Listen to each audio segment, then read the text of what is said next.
Film की शुरुआत में हम लोग एक एवा नाम की 13 साल की लड़की को देखते हैं। एवा अपना ज़्यादा टाइम बीच पर स्पेंड करती है क्योंकि उसका लाइफ में ज़्यादा कोई इंटरेस्ट नहीं होता है। एक दिन एवा देखती है कि बीच में कुछ लोगों के बीच में झगड़ा होता है। वहाँ पर एक लड़का भी होता है जिसका नाम होता है वान। वान का उम्र 18 साल का होता है और एवा को वान पसंद लगता है।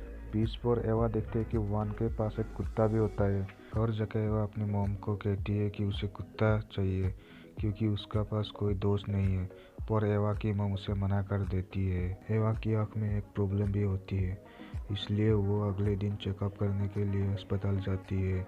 चेकअप के बाद डॉक्टर उसे बताते हैं कि एवा की एक मेडिकल कंडीशन है। इसमें धीरे धीरे आँखों की रोशनी गायब होती चली जाएगी।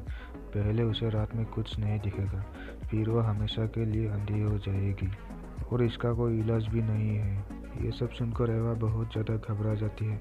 एवा को पता होता है कि अभी कुछ नहीं हो सकता, इसलिए वो अंधेरे में ही रहने के लिए प्रैक्टिस शुरू कर देती है और डिसाइड करती है कि वो अंधे होने से पहले अपनी लाइफ की पूरी तरह एंजॉय करेगी और वो हर एक चीज़ करेगी जो वो करना चाहती है।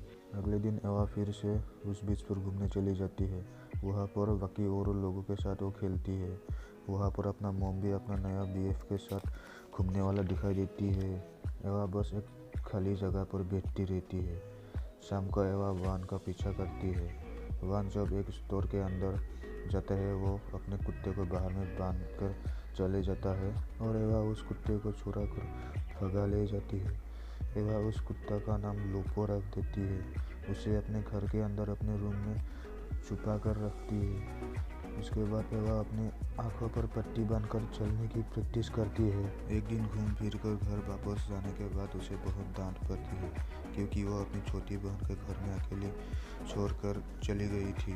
एक दिन ऐसे ही आंखों में पट्टी बांधकर घूमती रहती है तो लोपो बीच पर एक खाली जगह पर लेकर जाती है जहाँ पर आसपास कोई दिखाई नहीं देता। यहाँ एवा अपनी आंखों पर पट्टी बांधकर पूरे कपड़े खोलने की कोशिश करती है और वो अपना सारा कपड़ा बॉडी से उतार देती है और बिना कपड़ों के वो पानी में जाने की कोशिश करती है। वो बहुत देर पानी में खेलने के बाद जब वो अपने आंखों के पट्टी खोलती है तब तक शाम हो चुकी है। एवा जल्द ही कपड़े पहनने जाती है और देखते है कि वान वहाँ पर बहुत देर से उसे देख रही थी। तब एवा शर्मा कर अपने कपड़े उठाकर भागती है। बहुत बड़ा सपना आती है जिसमें अपनी मम अपनी बच्ची को रोता हुआ छोड़कर अपने बॉयफ्रेंड के साथ सेक्स करती रहती है। उसके बाद एवा फिर से उस बीच के खाली इलाके पर जाती है। वहाँ उसे एक वान का बंकर भी मिलता है। उस बंकर के अंदर एवा की एक राइफल भी दिखाई देती है, जिसे देखकर एवा डर कर वहाँ से भाग जाती है। एक दिन एवा और उसकी मॉम बाहर में बहुत देर तक घूमने चली जाती है। शाम होने के बाद वो लोग जब घर में वापस आता है तब लोपो बेहोश पड़ा रहता है। उसको पैर में बहुत चोट लगी होती है जिसके वजह से पूरे घर में खून फैले हुए होते हैं। एवा की मॉम लोपो को चोट पर पट्टी बांध देती है तो एवा को लगती है कि वान को भी कुछ हो सकता है, इसलिए वो बीच पर चली जाती है। वहाँ पर वान बेहोश पड़ा हुआ होता है और उसके पेट में किसी ने चाकू से वार किया होता है। एवा उसे उसके बंकर में लेके जाती है। वहाँ पर वान को होश आ जाता है। उसके चोट के कारण ठीक से वो बात नहीं कर पा रहा था। वहाँ पर बहुत अंधेरा हो जाता है और एवा को अंधेरे में कुछ दिखाई नहीं देता, इसलिए वह घर जाने के बदला वान के साथ उसके बंकर में ही सो जाती है। अगले दिन एवा अपने एक दोस्त के साथ घूमने जाती है और वो लोग वहाँ पर किस कर लेती है। कुछ दिन बाद एवा के मॉम अपने बॉयफ्रेंड के साथ सेक्स करती रहती है। उसी समय एवा गांव के बहुत सारे बच्चों को लेकर आती है और वो सब लोग उन्हें सेक्स करते हुए देखती रहती है और एवा की मॉम भी उन सबको देखती है और वो सब लोग उधर से भाग जाती है। कुछ दिन बाद वान ठीक हो जाता है और एवा उसके साथ टाइम स्पेंड करने लगती है। एवा उसके बहुत पसंद करते हैं और उसे अपने तरफ अट्रैक्ट करने के लिए बहुत कोशिश करती है। जब वान उसे इग्नोर करके बार बार बहुत दूर चले जाता है, एवा उसे अपने बॉब्स दिखाती है। शाम को एवा फिर से वान के पास लोपो को ले जाती है और उसे पूछती है क्या वो उसके साथ रह सकती है, पर वान उसे मना कर देती है। अगली सुबह वान देखता है कि एवा वही बीच पर सो गई थी और वान उसे उसका साथ घूमने देती है और एवा वान के उस घाव पर कुछ लगा देती है और वो लोग पूरे कपड़े उतार कर वान के राइफल को यूज़ करके बीच पर आने वाले लोगों को लूटना शुरू कर देती है और वॉन्कर में जाकर छुप जाती है, इसलिए कोई भी उन्हें पकड़ नहीं पाता। रात में वो लोग वॉन्कर में अंदर में बैठा हुआ होता है। तब एवा उसे बताते हैं कि रात में उसे कुछ दिखाई नहीं देता। तब वान उसे अपने पास बुलाते हैं और किस करता है और फिर वो दोनों सेक्स करने लगते हैं। अगले दिन बीच पर घूमने वाले पुलिस ने उन दोनों को देखकर वान को पुलिस ने अरेस्ट कर लेती है, क्योंकि वो एडल्ट होने के बाद भी एक 13 साल की लड़की के साथ सोया था। उसी समय वह वान के राइफल से पुलिस वालों को धमकाते हैं और वान को पुलिस से निकाल लेते हैं। फिर वहाँ से वो दोनों बहुत दूर भाग जाता है। उसके बाद वो दोनों एक बंद पड़ा हुआ बार पर जाते हैं।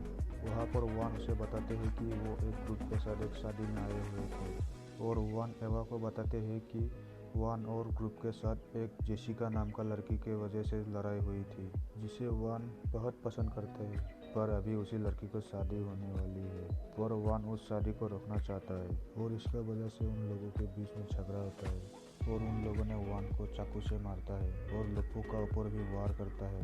एवा और वान वहाँ पर पूरी तरह अकेली होती है, इसलिए उन दोनों एक दूसरे के साथ सोते हैं। इसके बाद एवा प्लान करती है कि वो वान को मदद करेगी और एवा उसके ग्रुप के पास जाकर वान का सामान लेकर आएगी और वान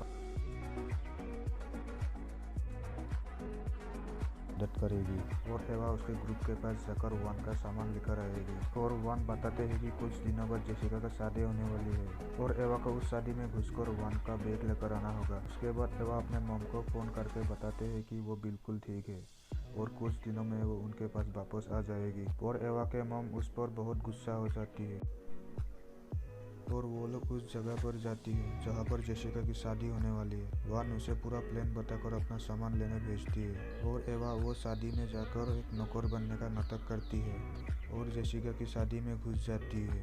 रात को सब लोग शादी में एंजॉय करती रहती है। तब किसी का भी एवा पर ध्यान नहीं होता है और उसी वक्त एवा उस वैन पर जाता है जहाँ पर वान का बैग रखा होता है।